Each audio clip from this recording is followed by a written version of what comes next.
No, that's not nice. It was the man from Iron Bark who struck the Sydney town. He wandered over street and park and he wandered up and down. He loitered here and he loitered there till he was like to drop, until at last in sheer despair he saw the barber's shop. "Here, shave your beard and whiskers off," he said. "I'll be a man of mark. I'll go and do the Sydney top up there in Iron Bark." Well, the barber man was small and flash, as barbers mostly are. He wore a strike-your-fancy sash and he smoked a huge cigar. He was a humorist of note and he was keen at repartee. He laid the odds and he kept a tote, whatever that might be. But when he saw our friend arrive, he whispered, "Here's a lark, just watch me catch him all alive, this man from Iron Bark." A row of gilded youths sat along the barber's wall. Their eyes were dull, their heads were flat, they had no brains at all. To them the barber passed a wink, his dexter eyelids shut. "I'll make this bloomin' yokel think his bloomin' throat is cut." And as he soaped and rubbed it in, he made a rude remark. "I suppose the flax is pretty green up there in Iron Bark." A grunt was all reply that he got. He shaved the bushman's chin. He made the water boiling hot and dipped the razor in. He raised his hand, his brow grew black, and he paused a while to gloat. Then he slashed the red-hot razor back across his victim's throat.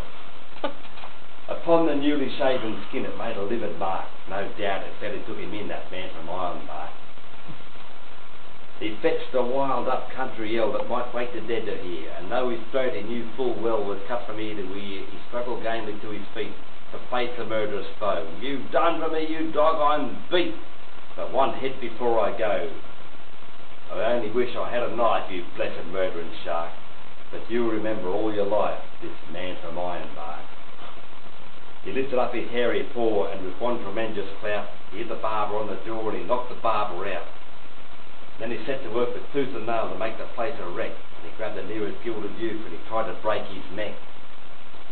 And all the while his throat he held to save his vital spark, and "Murder, bloody murder," yelled the man from Iron Bark.